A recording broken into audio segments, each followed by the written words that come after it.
12월 4일 토요일, 나를 깨워준 7분 플러스 아침을 여는 기도로 시작합니다. 살아계신 하나님 아버지, 오늘 아침에도 우리의 눈을 뜨게 하시고 새로운 하루를 시작하게 하심을 감사드립니다. 우리를 자녀 삼아주신 하나님의 은혜로 감사하고 우리의 왕 되신 하나님으로 인해서 든든하게 살아갈 수 있게 하심을 감사드립니다. 우리가 세상에 던져진 존재가 아니라 하늘과 땅을 지으신 하나님의 사랑받는 자녀임을 다시 한번 기억합니다. 우리의 삶 속에서 하나님의 자녀임을 날마다 경험할 수 있게 하시고 그로 말미암은 담대함과 넉넉함이 날마다 넘치게 하여 주시옵소서. 코로나로 어려움을 겪고 있는 이들의 육체적, 정신적 그리고 영적인 회복을 주시옵소서. 우리를 불쌍히 여겨주시고 주님께서 은혜를 더하여 주시옵소서. 12월 11일에 있을 한국부, 일본부의 세례식과 입교하는 영혼들을 위해서 기도합니다. 예수 그리스도를 나의 주, 나의 하나님으로 고백하고 세례받고 입교하게 되는데 평생의 삶 가운데 하나님의 자녀로서의 삶을 누리며 살아갈 수 있게 하시고 예수 그리스도와 날마다 동행하는 기쁨이 있게 하여 주옵소서. 12월 11일 토요일 저녁에 있을 일본부 크리스마스 라이브를 위해서 기도합니다. 하나님께서 예비하신 영혼들 만날 수 있게 하여 주시고 그 시간 이 땅에 오신 예수 그리스도가 그 인생 가운데 임할 수 있게 하여 주시고 그로 말미암은 기쁨이 넘칠 수 있도록 예수 그리스도로 말미암은 생명을 얻을 수 있도록 하나님 인도하여 주시옵소서. 부모와 멀리 떨어져 공부하고 있는 그리고 앞으로 떨어져 공부하게 되는 자녀들을 위해서 기도합니다. 마음에 품은 뜻이 있어서 부모와 떨어져 공부하는 동안에 하나님께서 아버지이심을 깊이 경험하게 하옵소서. 군대에서 군 복무 중인 자녀들을 위해서도 기도합니다. 육신의 부모님을 떠나 있어도 하나님 아버지와 날마다 동행하게 하시고 더욱 깊은 하나님과의 교제가 있게 하여 주옵소서. 육신의 연약함을 가지고 있는 지체들을 위해서 기도드립니다. 아프신 부모님을 위해서, 형제 자매들을 위해서, 그리고 자녀들을 위해서 기도합니다. 그 회복을 위하여 기도한 기도를 들어주시고 응답하여 주시길 원합니다. 함께 기도하는 가족들을 위로하여 주시고 유일한 육신의 연약함으로 인하여 가족이 하나가 되고 하나님께로 가까이 나아갈 수 있는 기회가 되게 하여 주옵소서. 믿음을 잃어버리지 않게 하시고 확신을 가지고 감사함으로 간구하게 하여 주옵소서.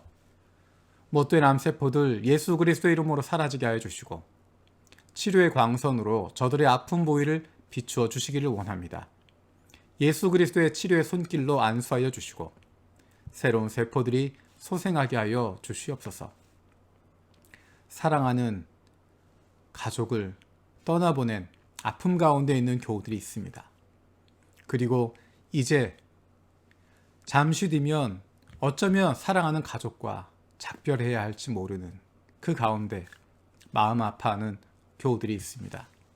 하나님께서 그 마음을 위로하여 주시고 그 마음을 만져주시길 원합니다.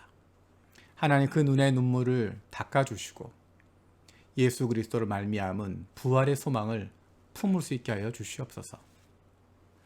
내일 있을 주일 예배를 위해서 기도합니다. 한국부, 일본부, 중국부에서 드려지는 모든 예배 가운데 성령으로 함께하여 주시고 은혜를 더하여 주시옵소서. 예배마다 말씀을 전하는 교역자들이 하나님의 마음을 품고 하나님 백성들에게 가장 필요한 말씀을 잘 전하게 하시고 듣는 우리들도 하나님의 말씀으로 귀 기울여 듣고 결단할 수 있게 하여 주시옵소서. 유치부, 유년부, 초등부 그리고 중고등부의 예배에도 동일한 은혜를 더하여 주시옵소서.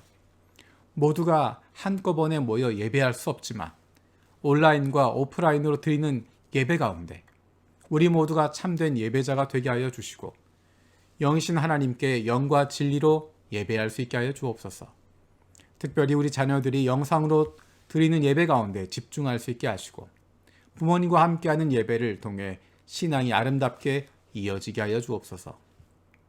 자유롭게 모일 수 없는 상황이지만 오히려 이 시기를 잘 선용할 수 있게 하시고 말씀과 기도에 집중할 수 있는 그리고 한 사람을 돌아볼 수 있는 시간이 되게 하여 주옵소서. 감사드리고 예수님의 이름으로 기도드립니다. 아멘. 오늘 함께 읽을 리바이블 21, 22 본문은 열왕기상 11장에서 14장까지의 내용입니다. 열왕기 11장부터 솔로몬이 본격적으로 하나님을 떠나는 모습, 그리고 이스라엘이 북이스라엘과 남유대로 갈라지는 모습들이 등장하게 됩니다. 그 모습을 보면서 솔로몬의 모습, 그리고 그의 아들 르호보암의 모습, 그리고 이스라엘의 왕으로 세우시는 여로보암의 모습을 보면서 참 마음이 아픕니다. 이것을 읽고 있는 우리의 마음도 아픈데 하나님의 마음은 얼마나 아프실까? 이 시간 함께 읽을 본문은 12장 25절에서 31절입니다. 여로보암이 에브라임의 산지에 있는 세겜성을 도성으로 삼고 얼마 동안 거기에서 살다가 분우엘 성을 세우고 그리로 도성을 옮겼다. 그런데 여로보암의 마음에 잘못하면 왕국이 다시 다윗 가문으로 돌아갈지도 모른다는 생각이 들었다. 이 백성이 예루살렘에 있는 주님의 성전으로 제사를 드리려고 올라갔다가 그들의 마음이 그들의 옛 주인인 유다왕 르호보암에게로 돌아가게 되는 날이면 그들이 자기를 죽이고 유다왕 르호보암에게 돌아갈지도 모른다는 생각이 들었다. 왕은 궁리를 한 끝에 금송아지 상 2개를 만들었다.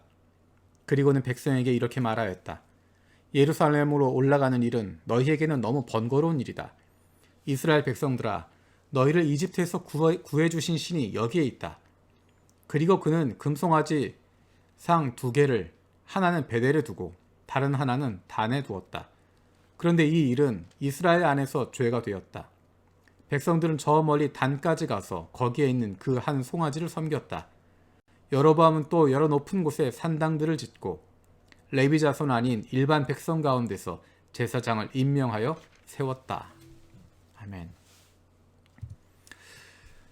이 말씀은 하나님께서 이스라엘을 둘로 나누시고 10지파를 감당하게 될 10지파를 맡겨줄 여로보암에 대한 이야기입니다. 여로보암이 반역을 해서 그렇게 만들게 된 것이 아니라 하나님께서 그에게 10지파를 맡겨주셨습니다. 유다 가문과 베냐민 지파를 빼고 나머지 10지파에 대한 부분을 여로보암에게 맡겨주셨습니다. 그런데 안타까운 것은 그 여로보암이 하나님께서 그에게 왕권을 주셨는데 하나님을 신뢰하지 못하고 자기의 욕심으로 자기 생각대로 자기의 지혜를 의지해서 이스라엘 사람들의 마음을 붙잡으려고 합니다. 그래서 이용한 것이 종교입니다. 하나님께서 여로보암에게 약속을 해주셨습니다. 그것은 열왕기상 11장 37절에서 38절에 있는 내용입니다. 여로보암아, 내가 너를 이스라엘의 왕으로 삼겠다. 너는 네가 원하는 모든 지역을 다스릴 것이다. 네가 나의 종 다윗이 한 것과 같이 내가 명령한 모든 것을 따르고 내가 가르친 대로 살며 내 율례와 명령을 지켜서 내가 보는 앞에서 바르게 살면 내가 너와 함께 있을 것이며 내가 다윗 왕조를 견고하게 세운 것 같이 네 왕조도 견고하게 세워서 이스라엘을 너에게 맡기겠다. 하나님께서 다윗에게 주셨던 것과 같은 약속을 주고 계십니다. 솔로몬에게 주셨던 것과 같은 약속을 주고 있습니다. 38절에 있는 다윗의 길로 가라. 나의 종 다윗이 한 것과 같이 라고 이야기합니다. 이 이야기는 솔로몬에게도 주어졌던 이야기입니다. 그리고 여로보암에게도 이 약속을 주고 계십니다. 그런데 안타깝게도 여로보암은 하나님을 의지하지 않고 자신의 지혜를 의지합니다. 그리고 조금 전 읽었던 본문에 있는 말씀처럼 종교를 통치를 위한 수단으로 삼습니다. 하나님을 믿는 믿음, 그 믿음을 조작하는 데 사용하고 있습니다. 백성들의 마음을 조작합니다. 자기가 왕위를 지키기 위해서, 조금이라도 더 왕권을 누리기 위해서 하나님 믿는 믿음을 조작해서 종교를 통치의 수단으로 삼아서 만들어버리고 있습니다. 하나님에 대한 믿음을 중간에 틀어버리면서 혼합주의로 만들어가면서 하나님 섬기는 믿음과 가나안 신을 섬기는 것과 여러 가지를 섞어버려서 자신에게 순종하도록, 자기 말을 듣도록, 자기 마음대로 움직일 수 있도록 조작하고 있습니다. 그 이유는 조금 전에 읽었던 것처럼 백성들이 다시 예배하러 갔다가 성전에 갔다가 다윗의 자손인, 다윗의 가문인 르호보암에게 돌아갈까봐 불안한 마음에 이런 거짓을 만들게 되고 조작하게 됩니다. 그런데 그 결과는 무엇이었을까요? 13장 33절, 34절 이렇게 되어 있습니다. 이런 일이 생긴 뒤에도 여로보암은 여전히 그 악한 길에서 돌아서지 아니하고 오히려 일반 백성 가운데서 원하는 사람은 누구든지 산당의 제사장으로 임명하였다. 그런 일 때문에 여로보암 가문은 죄를 얻었으며 마침내 땅에서 흔적도 없이 사라졌다. 14장 16절에 여로보암의 죄에 대해서 이야기합니다. 여로보암은 자기도 죄를 지었을 뿐만 아니라 이스라엘까지 죄를 짓게 하였으므로 주님께서는 여로보암의 죄 때문에 이스라엘을 버리실 것입니다. 그리고 그 이후로 이스라엘의 왕들은 이 여로보암의 죄에서 떠나가지 않습니다. 여전히 그 죄를 반복하게 됩니다. 여로보암이 왜 그랬을까? 여로보암은 왜 하나님을 신뢰하지 못했을까? 여로보암에 대해서 처음 등장하는 부분은 열왕기상 11장 28절입니다.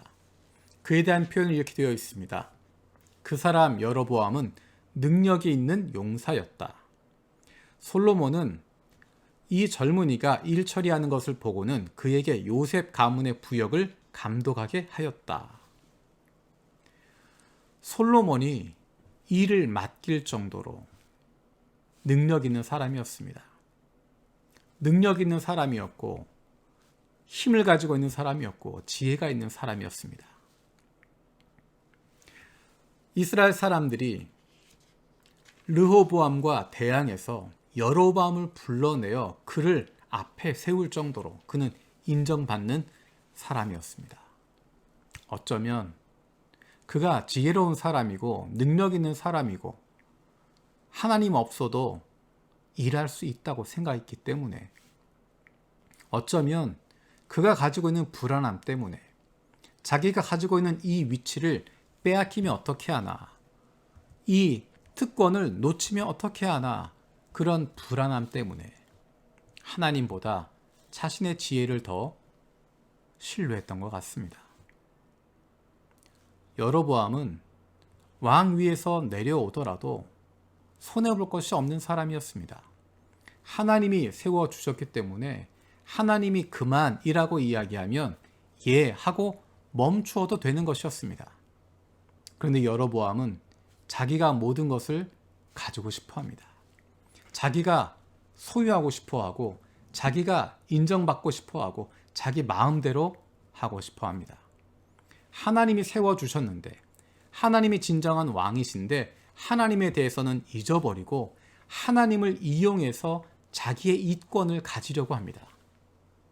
하나님을 사용해서 하나님의 이름을 이용해서 하나님 믿는 믿음을 사람들의 믿음을 조작해서 자기가 중심이 되게 하고 자기를 따르게 하고 자기를 벗어나지 못하도록 만들고 있습니다. 하나님께서 그 죄값을 갚으십니다. 그래서 마침내 그 가문이 땅에서 흔적도 없이 사라졌다라고 이야기할 정도로. 하지만 하나님께서 그에게 주셨던 약속 기억하십니까? 다윗에게 주셨던 것과 마찬가지입니다. 내가 명령한 모든 것을 따르고 내가 가르친 대로 살며 내 율례와 명령을 지켜서 내가 보는 앞에서 바르게 살면 내가 너와 함께 있을 것이며 내가 다윗 왕조를 견고하게 세운 것 같이 네 왕조도 견고하게 세워서 이스라엘을 너에게 맡기겠다 약속하셨습니다.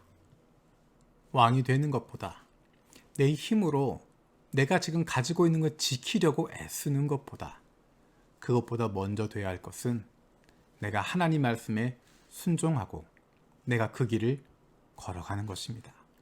하나님 말씀에 순종하고 하나님 보는 앞에서 바르게 살고 하나님과 함께 하는 것이 그 무엇보다도 중요한 것이고 그리고 나머지는 하나님께서 인도하시는 대로 따라가면 되는 것입니다. 너무 내 자신이 똑똑하려고 할 필요도 없고 너무 내 힘으로 해결하려고 할 필요도 없습니다. 하나님께서 하십니다. 나는 그 하나님을 신뢰하고 그 말씀 순종하며 하루하루 살아가는 것이고 한 걸음 한 걸음 걸어가는 것입니다. 그것이 하나님의 사람들이 살아가는 삶의 방식입니다. 주님께서 가르쳐 주신 기도로 마치겠습니다. 하늘에 계신 우리 아버지여, 이름이 거룩히 여김을 받으시오며 나라가 임하시오며 뜻이 하늘에서 이루어진 것 같이 땅에서도 이루어지이다. 오늘 우리에게 일용할 양식을 주시옵고 우리가 우리에게 죄 지은 자를 사하여 준 것 같이 우리 죄를 사하여 주시옵고 우리를 시험에 들게 하지 마시옵고 다만 악에서 구하시옵소서. 나라와 권세와 영광이 아버지께 영원히 있사옵나이다. 아멘.